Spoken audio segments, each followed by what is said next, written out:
Hello and welcome to It's All About You, the best show about you on the internet. I am B. Dave Walters, life strategist and spiritual coach. This is episode 22, The Law of Attraction. And like always, I want to start off with a quote, and you've probably heard it. All that we are is a result of what we have thought. All that we are is a result of what we have thought. Okay? You know, it's interesting that I post quite a bit on the fan page for the Secret movie on Facebook, and I've written a lot about the law of attraction, and I think I've even tiptoed around it in these videos, but I've never really taken the time to speak about it completely.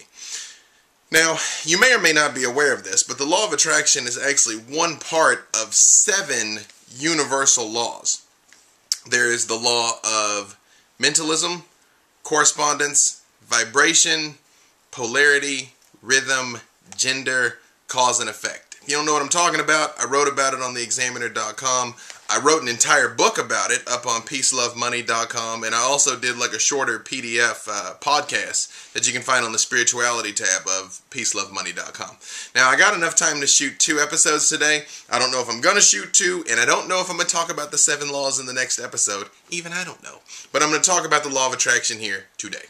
So, the law of attraction states, in extremely broad strokes, there's a lot of misunderstanding about how the law works, okay? I'm going to assume that you've seen The Secret or read the book. I recommend you see the movie, even if you've read the book, or you've seen What the Bleep Do We Know, or something along that line. Again, I recommend it. I recommend it all the time. If you haven't seen it, see it. See the first one before you see Down the Rabbit Hole, although Down the Rabbit Hole is good too.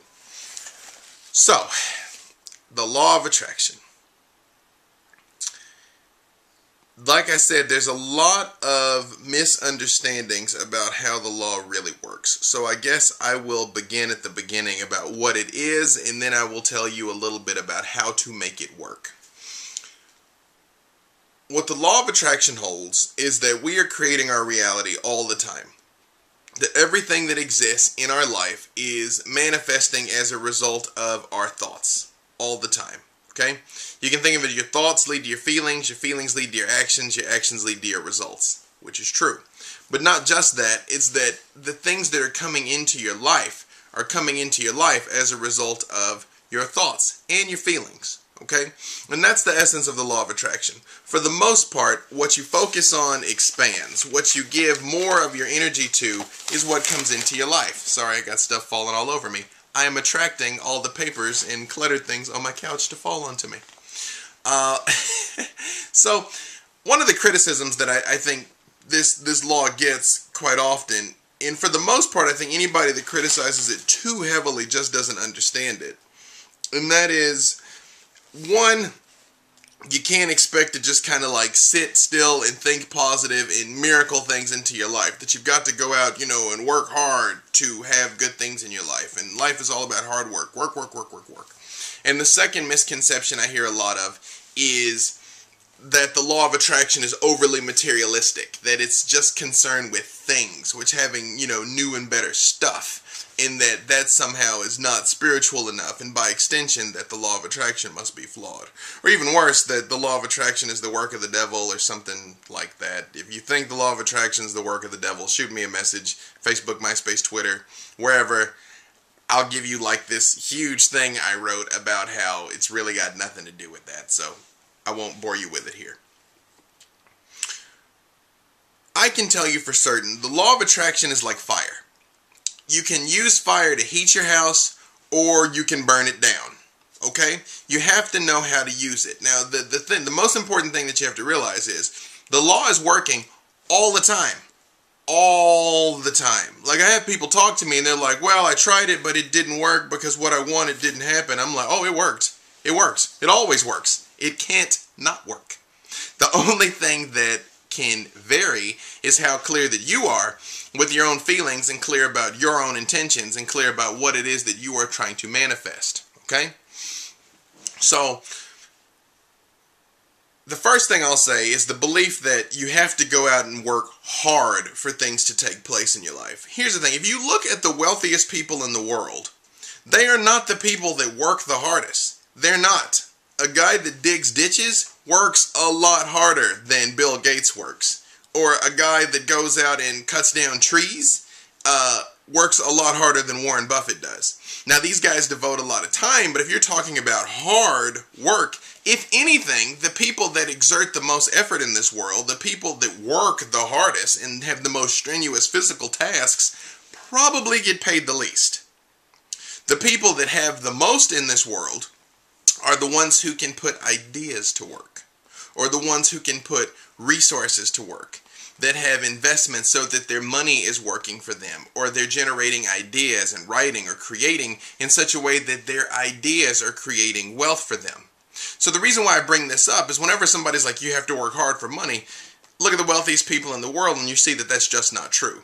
Again, now these men exert a lot of effort. I mean, I think they work hard within the realms of what it is that they do, which is true that you cannot just sit still and expect, sit in the driveway and just like law of attraction, and expect, a Mercedes to pull up in your driveway and somebody to hand you the keys.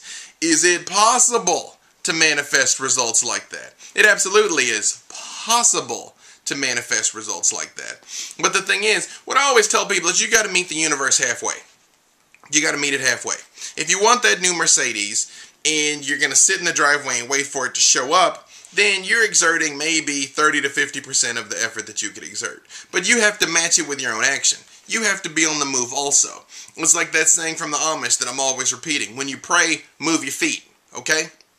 What the law of attraction requires you to do is to, first and foremost, be absolutely clear about what it is that you want.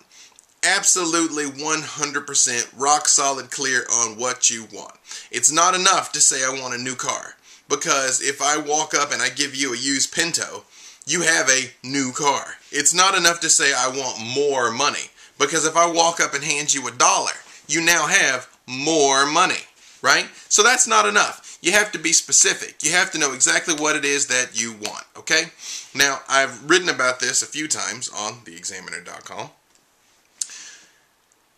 An easy way for you to design your life. Actually, I'm not going to talk about how to design your life yet because I'm going to have to split this video soon, but I don't want to split it just yet.